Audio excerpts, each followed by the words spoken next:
and I will not raise taxes. I understand that taxes, rules, regulations burden down our business owners and our business sector. Now, some very specific things that I will do, I'm going to look at our state agencies, and I'm going to ask all of our agency directors,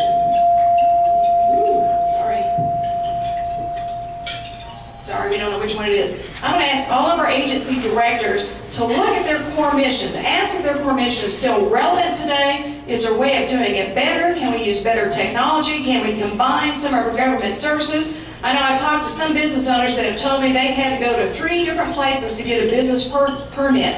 And that's just crazy to do something like that. We're going to tighten up government. We're going to make it run like a business. When I was in the private sector, I had a business where I had over 50 employees. I was the manager for that business. We had several $1 million of a budget, and I went through economic downturns, and we tightened our belts. We cut spending. We looked at ways to make things more efficient, more effective. Government's going to have to tighten its belt, become more smaller, more effective, just like businesses do, just like families do. A couple things I'm going to look at. I'm going to look at the minerals of the state of Oklahoma. Can we utilize the mineral assets that we have underground?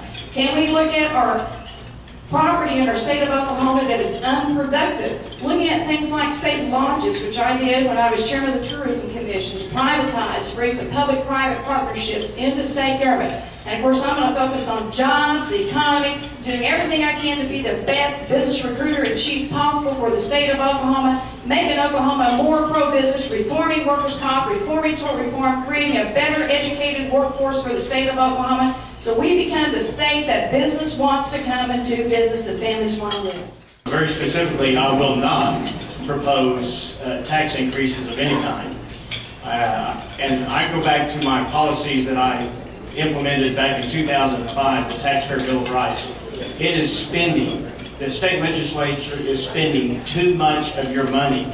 We're overspending. As a matter of fact, had my policies been put in place back then, we would be sitting on a golden egg today.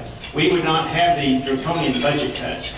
And again, I want to reiterate that how important it is to put spending limits on the politicians here in the state of Oklahoma. There's one thing about most politicians, they're going to spend every dime that you give to them. So my goal is to limit their ability to take money out of your pocket.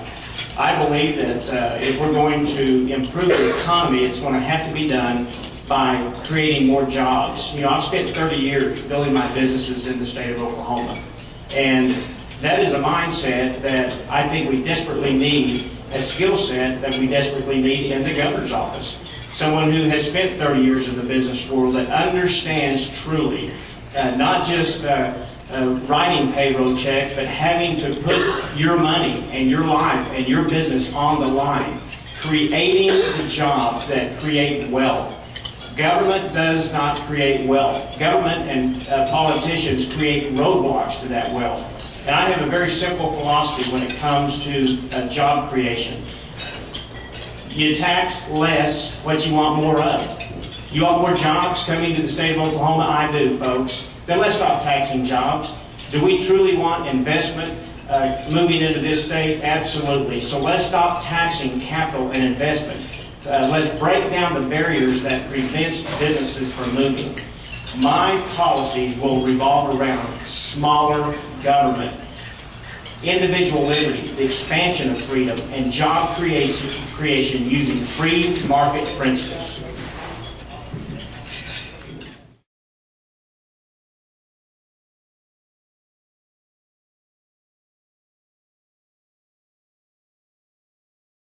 Well, let me just say that I have a great appreciation for teachers and the hard job that they have, and my husband has several sister-in-laws. I have several sister-in-laws that are teachers throughout the state of Oklahoma, so I have a great appreciation for them.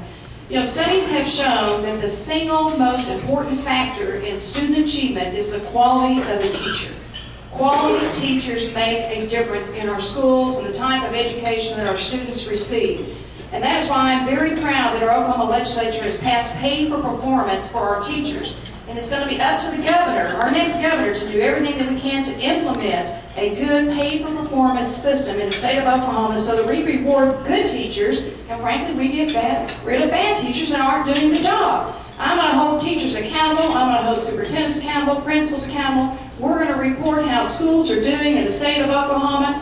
And my goal is going to be to drop the high school dropout rate by half. Too many of our kids drop out of high school. My goal will be to reduce the remediation rate when kids finish their senior year in high school and start their freshman year in college.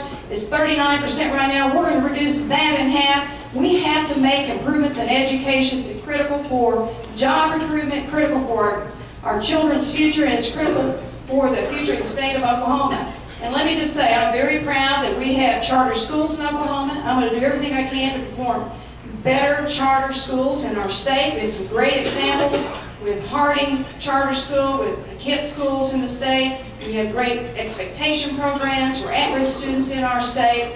And I will not support State Question 744 because I think it will be devastating to our state budget, devastating to transportation, corrections, all the other much-needed services in our state of Oklahoma. Yet I'm going to do everything I can to do the best job possible to improve education, high standards, high goals, reduce some of the problems that we have with high school dropout rates, and that will be my goals as governor. I have quite a different view than what I've heard so far on this panel. And I actually have a vision for education. And let me define what the problems are first. First, the biggest problem is we have a government monopoly when it comes to trying to educate our kids. And that just doesn't work. And I fully intend on taking on the OEA. The union, breaking the union in our school system must happen. And it's going to take some bold, courageous leadership to do that. Now, normally you're going to hear things like, well, race to the top. And unfortunately, that's an Obama plan that Congresswoman Fallin actually supported. She was very vocal about that this year. And so I don't support those kind of issues. I did not support Goals 2000 by Clinton, and I didn't support No Child Left Behind. Here's what I support. I support local control of our public school systems, of our local school systems. You realize that we are only one of 6 states in the entire nation where our, quote, local schools are funded at the state level.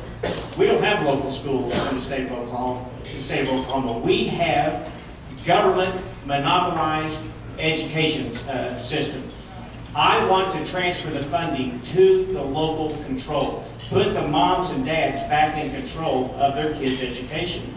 The moms and the parents they're almost helpless right now in trying to get a good education for their kids. They're stuck in failing school systems. So my goal is to move the funding to local control, put the parents back in charge, get rid of this silly cookie cutter education system that we have today, and put the parents and the local school system in control of those schools. Thank you.